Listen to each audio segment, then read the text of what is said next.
Hallo und willkommen zurück. In diesem Video gibt es ein kleines Update zur Reparatur des Dynacord EchoCord S75. Wir erinnern uns, im letzten Video habe ich ein paar Elcos getauscht in der Klettung und Siebung, denn dort gab es einen Kurzschluss und wir haben ein kleines Birnchen ausgewechselt und auch schon mal einen Blick auf weitere Fehler geworfen, wie man sie zu dem Zeitpunkt sehen konnte. Ja, und darum soll es heute gehen. Ich habe das VU-Meter repariert und ich habe mir den Aufnahmekopf angeschaut, der bei dem Gerät hier ja auf einem verschiebbaren Schlitten montiert ist und in einigen Positionen hat der komplette Aussetzer gehabt. Darum habe ich mich gekümmert und ich möchte auch einen ersten Blick werfen in die Fragestellung, wie man denn gewisse Eigenschaften des Gerätes über die im Gerät reichlich vorhandenen Trimmer beeinflussen kann. Ja, und fangen wir doch einfach mal an mit dem Reparaturbericht Teil 2.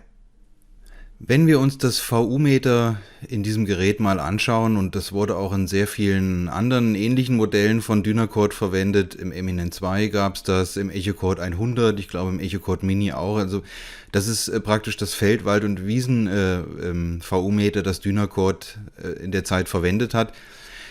Aber wenn wir uns das jetzt mal anschauen, dann fällt auf, dass das wirklich eine sehr, sehr delikate Angelegenheit ist. Also wir haben hier das Gehäuse und ein schwarzer und ein roter Anschlussdraht verschwinden von der Unterseite hinten in dieses Gehäuse und das ist alles erstmal komplett vergossen. Und dieses Innenleben sieht so aus, dass wir hier eine bewegliche Spule haben. Man sieht das hier auf der rechten Seite. Da ist der Kupferlackdraht noch zu sehen. Also diese Spule, die dreht sich hier oben drauf.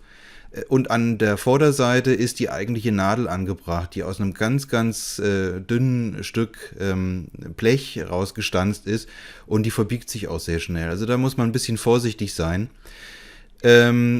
Jedenfalls, diese drehbare Spule wird auch zurückgeholt von einer winzig kleinen Feder. Also wenn man hier Arbeiten an dem VU-Meter durchführt, da muss man wirklich wahnsinnig aufpassen, dass man hier nichts verbiegt oder abbricht. Denn das ist schwierig wieder hinzubekommen. Das ist was fürs Mikroskop. Ja, und wann dreht sich jetzt diese drehbare Spule? Die dreht sich, wenn hier natürlich ein Strom durchfließt, aber auch nur deswegen, weil hier unten ein schwarzer Permanentmagnet eingeklebt ist. Und der hat sich bei diesem VU-Meter auch als das eigentliche Problem herausgestellt, denn offensichtlich hat sich der Kleber dieses Permanentmagneten über die Jahre gelöst, sodass der Magnet einfach frei hier in dem Gehäuse hin und her gerutscht ist. Und natürlich hat er sich einfach an den Rand angedockt und hat diese drehbare Spule damit auch festgehalten. Und das Problem war jetzt hier, dass ich versuchen musste, diesen Magneten wieder in die Mitte zu buxieren und dann wieder festzukleben, ohne dieses komplette Zeugs hier auseinanderzubauen, weil das traue ich mir ganz ehrlich nicht zu. Denn wie gesagt, da ist vieles vergossen und lässt sich eben nicht lösen. Ja, ich habe das geschafft. Ich habe den Magneten wieder in die Mitte buxiert und habe ihn dann von vorne, hier vorne ist ja genug Platz, mit Superkleber festgeklebt. Und dabei habe ich natürlich auch einen kleinen Fehler gemacht, das möchte ich gar nicht verschweigen. Ich habe das Ganze angeklebt, habe mich gefreut, dass es wieder funktioniert, habe hier den Deckel wieder auf das VU-Meter draufgeschoben, habe alles ins Gerät eingebaut und am nächsten Tag hat man durch diesen durchsichtigen Kunststoff, der hier draufgeschoben wird, fast nichts mehr gesehen. Also es war überall ein weißer Nebel, hier vorne auf der Skala und auf der Nadel war ein weißer Nebel und überall auch auf dem durchsichtigen Kunststoffdeckel war ein weißer Nebel. Ja, was war passiert?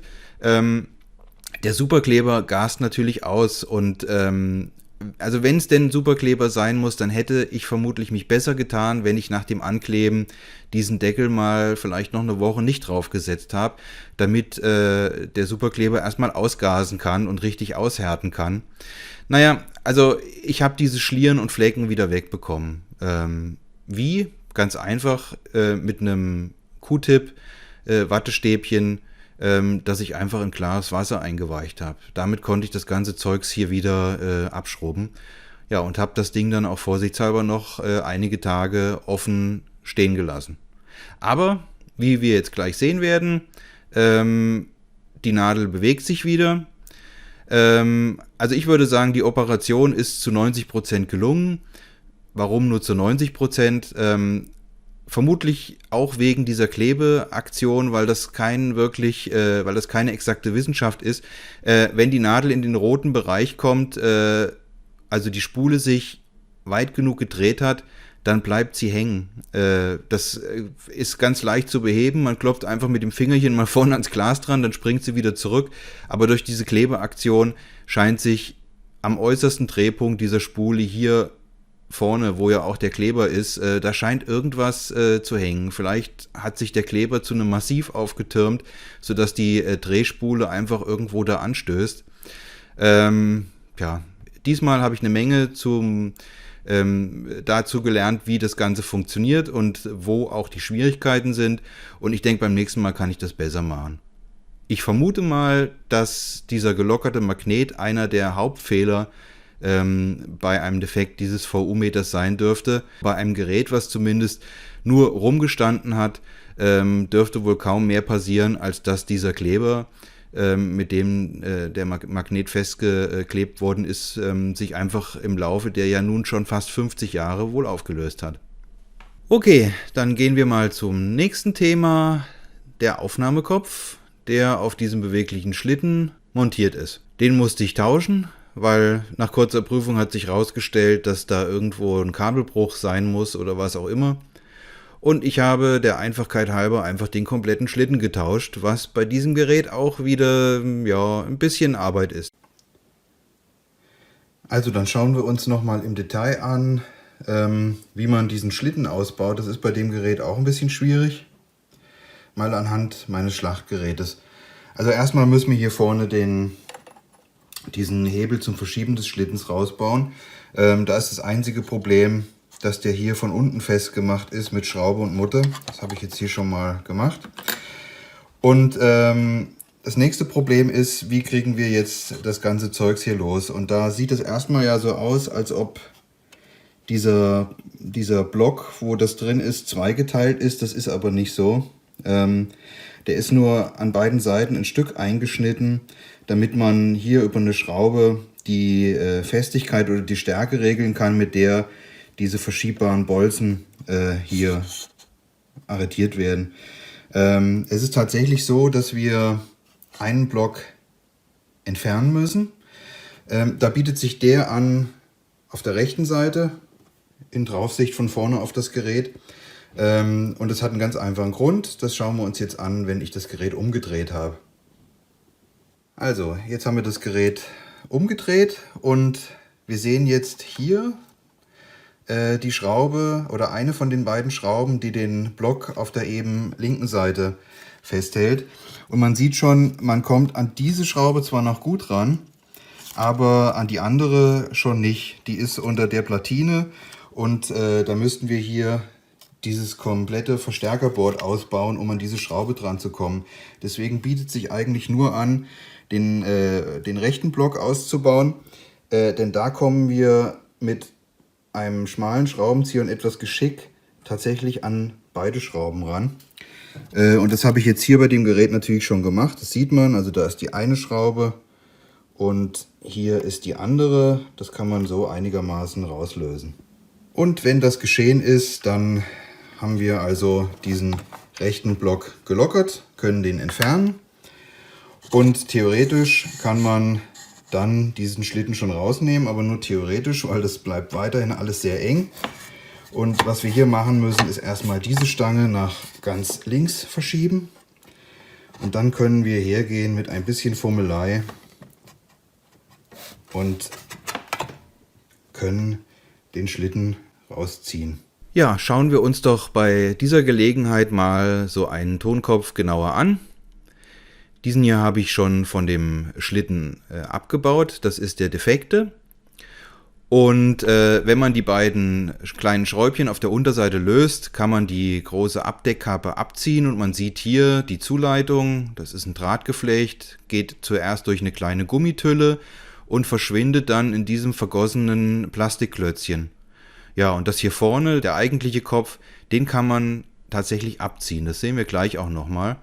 Hier sehen wir das nochmal von der Seite. Der ist also da wirklich hineingesteckt in diesen Spulenkörper. Da habe ich ihn rausgezogen. Man sieht diese 2 Pfosten, die gehen genau jeweils in diese Schlitze hier rein. Ja, und was sind das für Schlitze? Wir haben es hier mit 2 Spulen zu tun, die von einem Blechpaket oder von Blechklammern zusammengehalten werden. Und dieser Kopfspiegel oder dieser komplette Kopf geht halt je mit einem Beinchen in eine von diesen Spulen rein. Und das Ziel ist natürlich, dass die Magnetfelder, oder das Magnetfeld, das in diesen Spulen entsteht, durch diesen Einschub bis nach vorne zum Kopfspalt weitergeleitet wird. Denn es soll ja auf Band, wir haben es ja hier mit dem Aufsprechkopf zu tun. Ja, hier sieht man diese beiden Spulen auch nochmal in etwas größerer Auflösung. Was wir sehen, hier etwas unscharf leider, man sieht es aber auch da und auf dem nächsten Bild. Eine Seite dieser Spulen ist jeweils mit der anderen Spule direkt verbunden und die andere Seite wird als Anschlussdraht herausgeführt und geht in das Schirmgeflecht hier rein und letztlich zum Aufnahmeverstärker in dem Fall. Ja, das Schirmgeflecht selbst ist mit keiner der Spulen verbunden, sondern das wird einfach hier oben auf dieses vergossene Plastikpaket, wo die Spulen drin sind, aufgeklebt. Das hat dann Verbindung oder elektrische Kontinuität mit dieser Abschirmkappe. Das heißt, wir haben es hier wirklich mit einem einheitlichen Schirm zu tun, von der Abschirmkappe bis zu diesem Drahtgeflecht. Ja, jetzt kommen natürlich 2 Drähte aus diesen Spulen raus, aber man hat beim Aufnahmeverstärker jetzt natürlich erstmal nur einen Draht, den man anlötet. Was passiert da also? Einer der Drähtchen, die hier aus den Spulen rauskommen und in dieses Geflecht reingehen, wird auf der anderen Seite einfach mit dem Geflecht zusammengelötet. Das heißt, eine Seite ist Masse und die andere Seite ist unsere Signalseite. Und das war bei diesem Tonkopf tatsächlich das eigentliche Problem, denn wir haben einen Bruch eines dieser Drähte in dem Abschirmschlauch gehabt oder in dem Abschirmgeflecht. Das war einfach abgebrochen, deswegen gab es hier keinerlei Kontinuität mehr. An und für sich war dieser Kopf noch absolut in Ordnung. Also wenn ich das alles auseinandergebaut habe und habe jeweils diese beiden Drähte mit dem Multimeter verbunden, dann habe ich da durchaus noch 90 Ohm gemessen. Der ist also grundsätzlich absolut in Ordnung gewesen. Es war wirklich nur ein Drahtbruch hier drin. Und ich denke, das dürfte bei diesem Gerät, dem S75, vermutlich relativ häufig passieren, weil eben dieser Kopf ständig hin und her geschoben wird. Und gerade der obere Teil der Drähte hier drin wird ja ständig hin und her bewegt. Und es ist vermutlich nur eine Frage der Zeit, bis hier tatsächlich mal ein Draht bricht. Also ich habe jetzt ja einen neuen Aufnahmekopf eingebaut. Aber dieser ist im Prinzip noch nicht ganz verloren gewesen. Vielleicht kann man ihn wieder retten, aber beim nächsten Mal würde ich hier eventuell erstmal schauen, dass ich das Drahtgeflecht öffne und mal gucke, ob da irgendwo einfach ein Bruch drin ist, den man vielleicht ganz einfach reparieren kann. Man könnte notfalls ja auch das komplette Drahtgeflecht oben abknipsen und einfach ein neues drüber ziehen. Sowas sollte es ja eigentlich noch in irgendeiner Weise geben. Ja, also die Drähte des Aufsprechkopfes kommen durch diese Tülle ins Gerät rein. Und der Kopf ist genauso wie der Wiedergabekopf und der Löschkopf direkt aufgelegt auf der Oszillatorplatine. Die ist normalerweise unter dieser Blechkappe, so wie der komplette Oszillator halt in einem Käfig drin. Ja, und der Aufsprechkopf ist halt einmal hier an der Lötstelle 16 angelötet und die Masse ist hier an dem großen Massepunkt mit angelötet. Hören wir uns doch zur Abwechslung jetzt einfach mal an, wie sich das Gerät mit allen Reparaturen bis zu diesem Zeitpunkt jetzt anhört. Und ihr werdet feststellen, ziemlich schräg. Wir haben da wirklich ganz, ganz schlimme Gleichlaufschwankungen. Das eiert richtig. Und ihr könnt euch ja schon mal überlegen, woran das liegen könnte, und die Auflösung kommt gleich.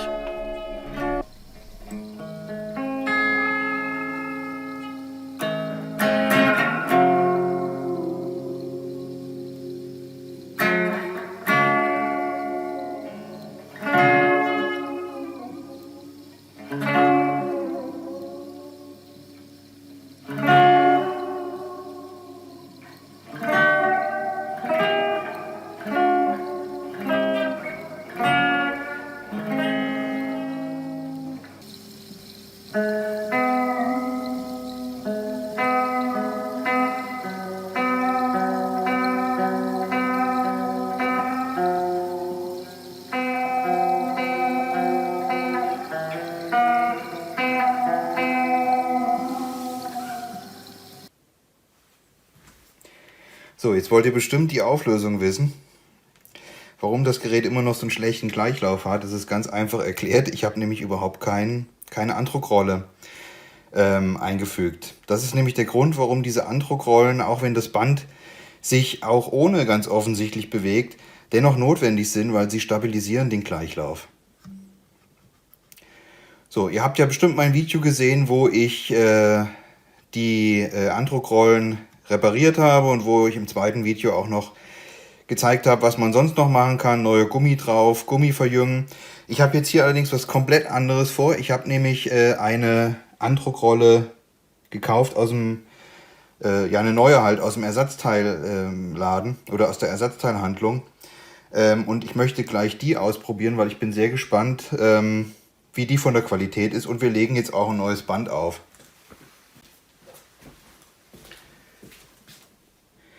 Ja, so sieht diese neue Rolle aus. Die kommt vom Versandhändler mit 2 Nylon-Unterlegscheiben. Das soll einfach die Gleitfähigkeit der Rolle ein bisschen verbessern. Das sind sehr dünne Nylon-Scheiben. Ich habe sowas eigentlich auch schon drauf gehabt, aber ein bisschen in dicker. Aber wir machen das jetzt mal genauso, wie der Händler das vorgesehen hat. Und nehmen die Teile, wenn die... Na doch, passt genau. So, die Rolle, die sieht sehr gut aus.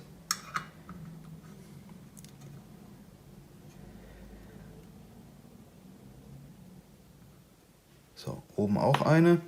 Und dann brauchen wir jetzt hier noch unseren Sägerring, um das Ganze zu befestigen. Ich muss da immer nach der Größe gucken. Das sind ziemlich kleine, das sind 4 mm Ringe.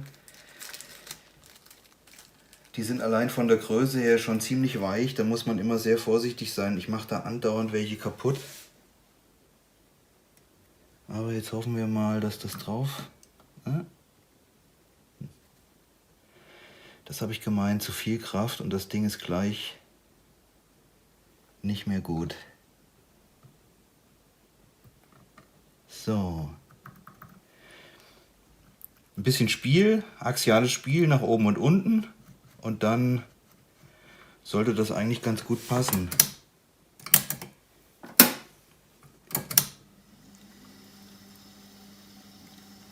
Ja, also man sieht, die läuft echt gut. Die hat keinerlei Schlagen und die ist auch vom Gummigeräusch, vom Abrollgeräusch total leise. Das Einzige, was wir hier hören, ist der Motor, das Summen vom Motor und das Schleifgeräusch vom Band.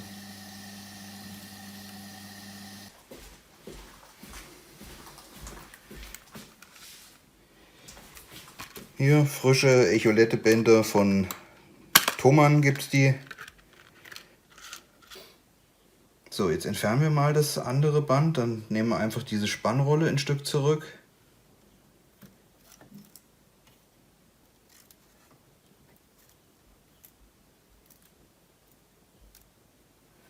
Und schon ist das alte Band draußen und ich hatte ja schon gesagt, dass das ziemlich runter ist, glaube ich. Und das sieht man auch, also das ist nur zum Testen verwendet, da sieht man schon, da fehlt ein riesen Fleck Beschichtung. Und hier auch, das ist auch nicht so gut gespliced worden. Dafür sind überall, das hat höchstwahrscheinlich ziemlich für Lo-Fi-Qualität gesorgt, weil hier auch Kratzer drauf sind und alles mögliche. Also das neue Band sollte da auch nochmal ein großer Sprung nach vorne sein.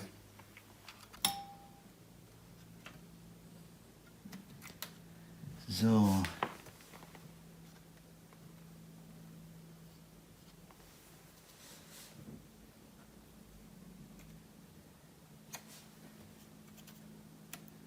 Das muss dann noch ein Stück runter.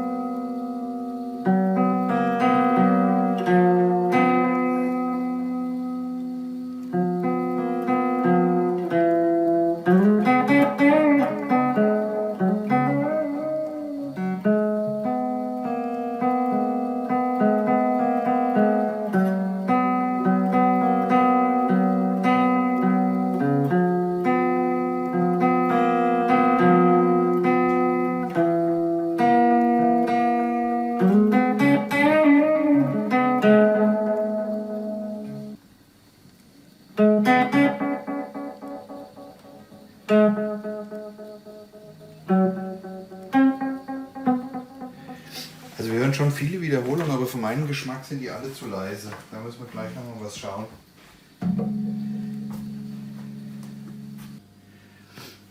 Okay, also wir haben ja gesagt, die Echo-Wiederholungen, die sind mir ein bisschen zu leise. Und da gibt es genau an dieser Stelle der Platine gibt es einen kleinen Trimmer. Ich bin mir ehrlich gesagt nicht sicher, ob der bei diesem Gerät wirklich original ist, weil das sollte eigentlich anders aussehen. Das sollte eigentlich kein richtiger Trimmer oben auf der Platine sein, sondern der ist dann eher von der anderen Seite festgelötet und man kann durch ein Loch in der Platine und so einem Einstellschraubenzieher das Ganze einstellen. Jedenfalls, wenn wir diesen Trimmer jetzt mal in die eine Richtung drehen, dann hören wir überhaupt nichts mehr vom Band. Und wenn wir ihn in die andere Richtung drehen,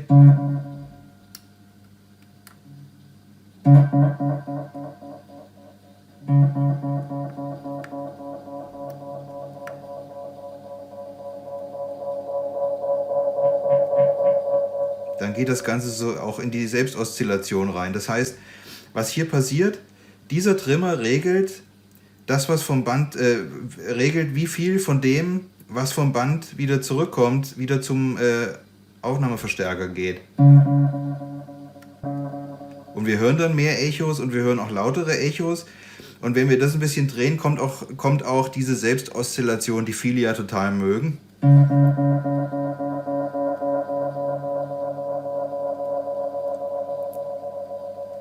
Und das will ich jetzt mal in der Stellung lassen. Also ich habe vorne den Wiedergaberegler ganz auf rechten Anschlag gedreht. Mit Absicht.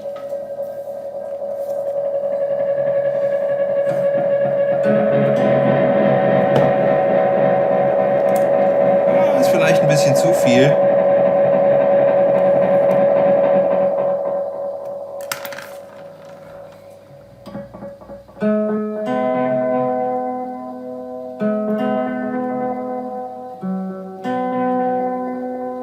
Finde ich schon viel besser als eben.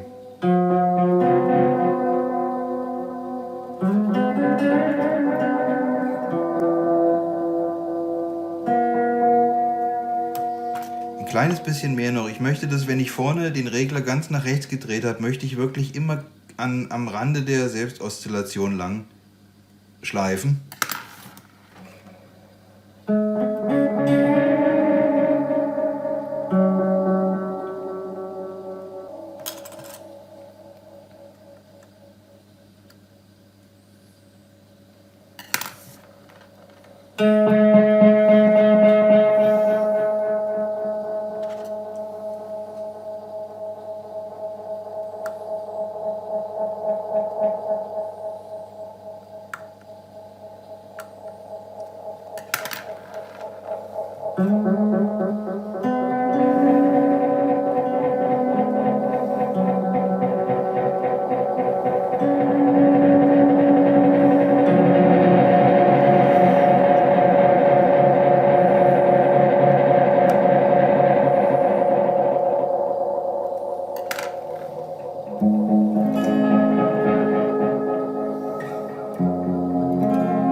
Schon fast zu viel.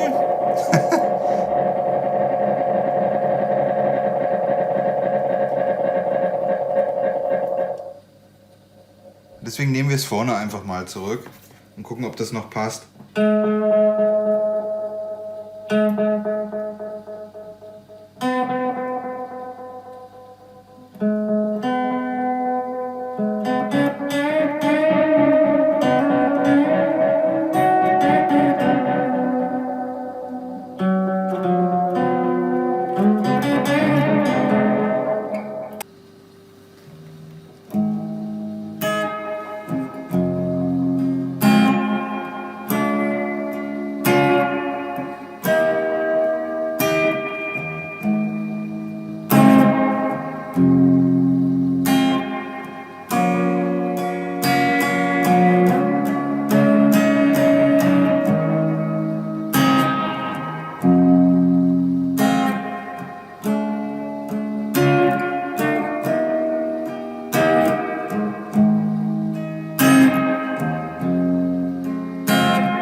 finde, das ist gar nicht so schlecht.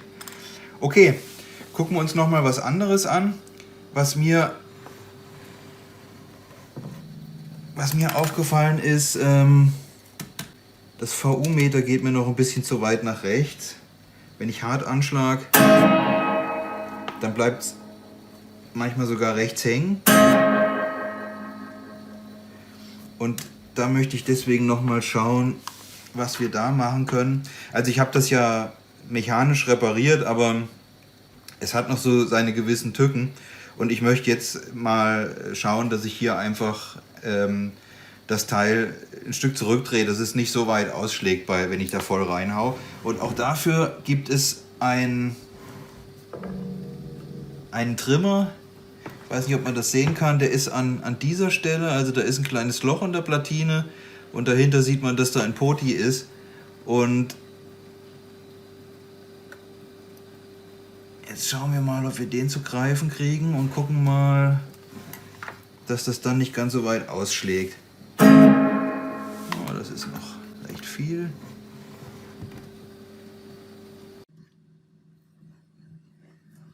Ja, um das noch abzuschließen, hier haben wir übrigens auch noch 2 Trimmer. Das ist der Trimmer für die Aufnahme oder für den Aufnahmeverstärker oder den Eingangsverstärker des Federhalts. Und das hier oben ist der Trimmer, um den Ausgangsverstärker des Federhals noch nachzustellen. Ich habe das jetzt auch mal so eingestellt, wie es mir gerade gefällt. Und hören wir uns doch einfach noch ein paar Spielereien mit dem Gerät an.